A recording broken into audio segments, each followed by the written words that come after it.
믿음과 행위는 어떤 관계가 있을까? 그 부분에 대해서 한번 살펴보려고 합니다. 이제 조직 신학자들은 보통 이신칭의, 믿음, 그다음에 행위 이걸 딱 이렇게 분리시켜 놨죠.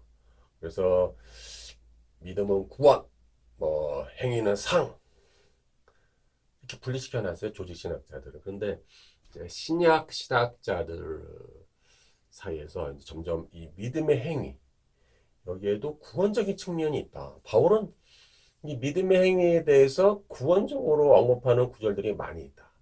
이제 그렇게 많이 변화가 되고 있어요. 그래서 지금 이제 신학계 안에서도 구원론에 있어서 이신칭의만 주장하는 사람도 있고 아니다. 행위적인 측면도 구원과 관계가 있다라고 주장하는 이제 신학자들이 나오기 시작했어요. 그래서 지금 이제 많이 논쟁 중입니다. 많이 논쟁하고 있죠.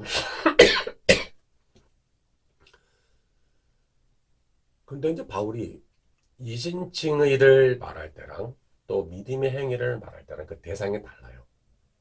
바울이 이신칭의를 말할 때는 주로 율법의 행위를 통해서 구원을 얻는다라고 주장하는 그 유대인들을 향해서 그 유대인들을 공격할 때 이제 이신칭의가 나오는 거예요. 그럼 그들이 누구냐?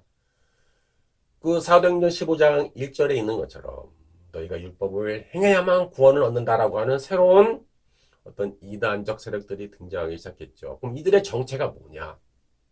아마도 유대교를 믿었다가 이들이 회심을 해서 이제 크리스찬, 기독교인이 됐다가 다시 이들이 유대교로 돌아가는 사람들이 등장하기 시작했어요. 그것을 어디에 볼 수 있냐면은 히브리서 5장과 10장에 보면은 등장하기 시작합니다.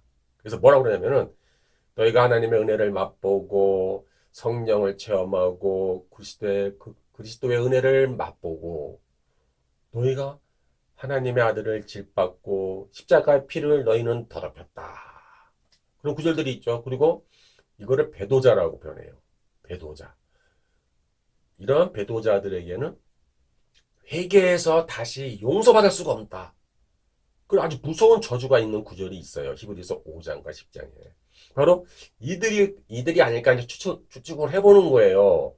이제 이들이 이제 이렇게 유대교 믿었다가 이제 크리스찬이 됐다가 다시 유대교로 돌아가면서 율법의 행위를 강조하기 시작했고 율법을 너희들이 행해야 구원을 얻는다라고 주장하기 시작했고 이들이 이제 바울의 대적자가 되는 거죠. 그래서 바울이 이러한 율법의 행위를 강조하는 유대인들을 공격할 때 이신칭을 말하는 거예요. 예.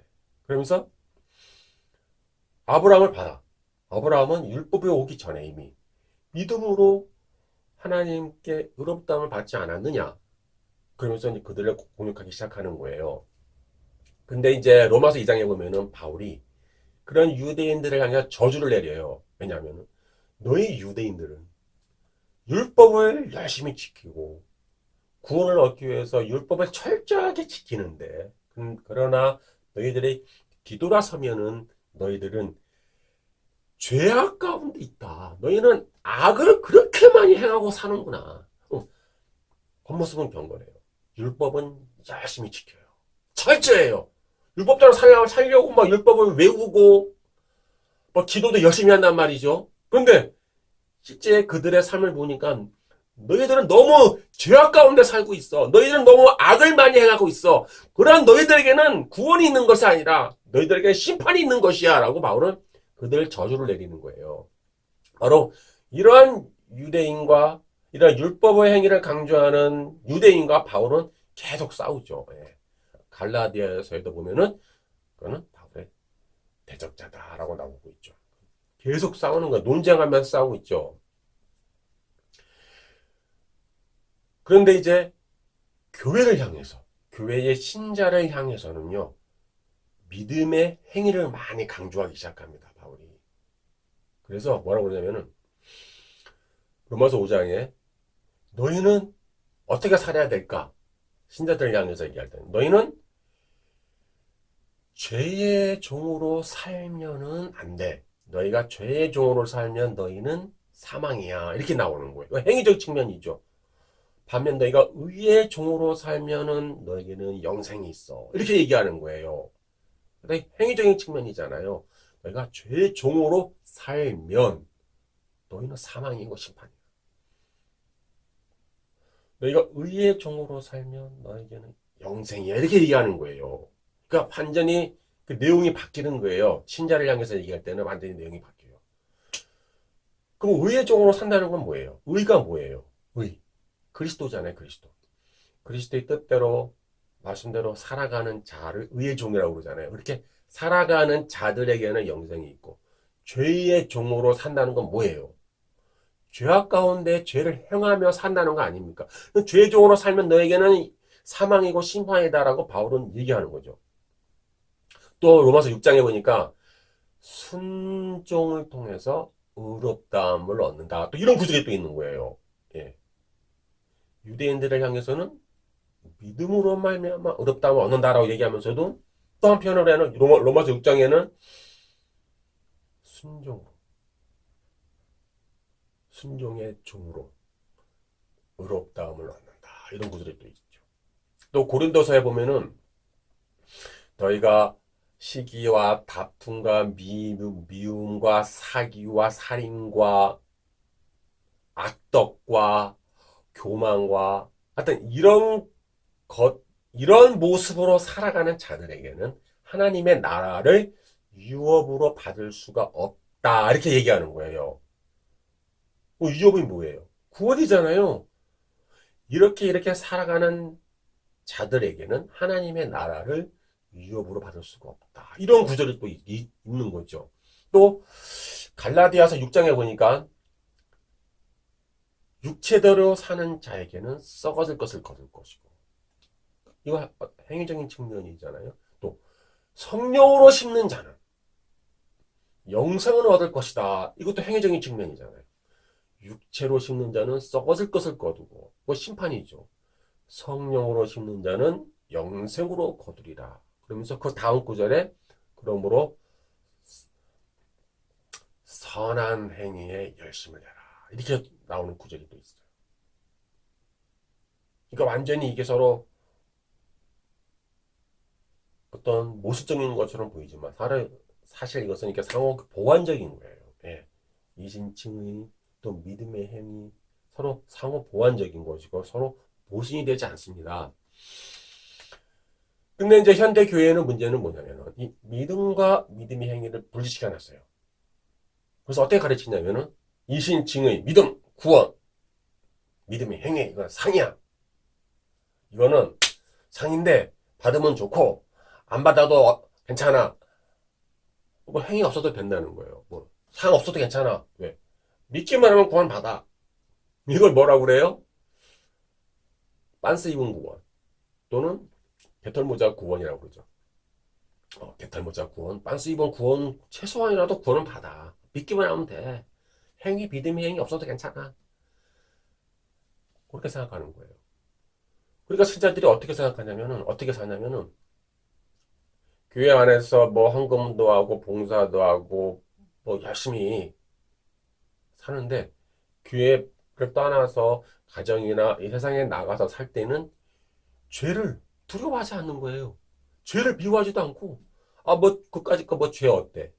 뭐 지울 수도 있는 거지. 뭐 모텔에도 갈 수가 있는 거고, 사기칠 수도 있는 거고, 뭐 도둑질 할 수도 있는 거고 다 그런 거지 뭐. 회개하면 다 용서받으니까. 회개만 하면 되는 거야. 라고 사는 신자들이 너무 많은 거예요. 목회자도 마찬가지고. 죄를 무서워하지 않아요. 근데 바울은 뭐라고 말을 합니까? 죄에 대해서. 죄를 미워해라. 죄와 싸워라. 죄를 죽여라. 성령으로 죄와 싸워라. 죄를 죽여라. 너희가 죄에 져서 죄의 종으로 살면 너희에게는 사망이다라고 계속 바울은 죄에 대해서 엄청나게 많은 경고의 구절이 이 신약성경에 많이 나와요. 너희는 죄와 싸워야 된다. 죄를 미워야 된다. 근데 현대교회는 너희가 죄 뭐 어때? 회개하면 다 용서해준다며? 믿기만 하면 된다며. 나 믿어. 이신칭은 믿어. 나 구원. 그러고 행위? 없어도 뭐 어쩔 수 없지. 이런 식으로 현대 교회는 살아가는 거예요. 그러니까 성경의 가르침과 반대가 되는 거죠. 그러면서 뭘 강조합니까? 돈. 축복, 부자. 예. 이 목회자의 문제가 뭐냐? 돈, 축복, 부자. 그것이 청지기의 사명이야. 이런 것만 계속 강조하는 거예요. 그리고 죄와 싸우는 거, 죄를 미워하는 거, 죄를 두려워하는 거. 그런 것은 너무나 나이브예요. 아주 그냥 평온해. 별로 그렇게 두려워하질 않아. 이것이 현대교회의 목회자와 현대교회의 신자들의 문제가 되는 거예요. 근데 성경은 뭐예요? 믿음과 믿음의 행위는 분리가 되는 게 아니에요. 분리가 되지가 않아요. 결합이 돼 있어요. 결합. 믿음은 뭐예요? 지정의의 결단이죠. 믿음의 행위는 뭐예요? 이것도 지정의의 결단인 거예요. 믿음과 믿음의 행위는 분리가 되지가 않아요. 하나예요, 하나. 그러니까 예수님이 내가 너희들에게 새로운 계명을 주겠다. 하나님을 사랑하고 이웃을 사랑해라. 누구든지 하나님 아버지의 뜻대로 행하는 자라야 천국에 들어간다. 그렇게 말하는 거예요. 이것도 회개적인 측면이잖아요. 그러니까 사람들이 이거를 이해를 못해. 어? 누구든지 하나님 아버지의 뜻대로 행하는 자라야 천국에 들어간다라고 예수님 말씀하셨는데 이 구조를 현대의 신자들은 이해를 못하는 거예요. 왜? 행위 구원 아니야? 아니 이신칭이라며 믿게 나온 구원 얻는다며. 근데 왜 자꾸 행위가 나올까? 이해를 못해요. 현대교회는 목회자도 이해를 못하는 거예요. 그러니까 이 행위를 말하면은 행위를 강조하면 뭐라고 하냐면 너 그거 행위 구원이야. 너 왜 행위 구원 가르치고 있어? 라고 말하는 거예요. 근데 예수님은 누구든지 하나님 아버지의 뜻대로 행하는 자라야 천국에 들어간다라고 하니까 이게 이 구절을 이해를 못하는 거예요. 현대교인들이. 왜요? 믿음과 믿음의 행위는 하나인데 하나란 말이에요. 이렇게. 근데 이거를 분리시켜 놔버렸어. 따로따로 만들어 놔버렸어요. 믿음만 있으면 행위 필요 없어.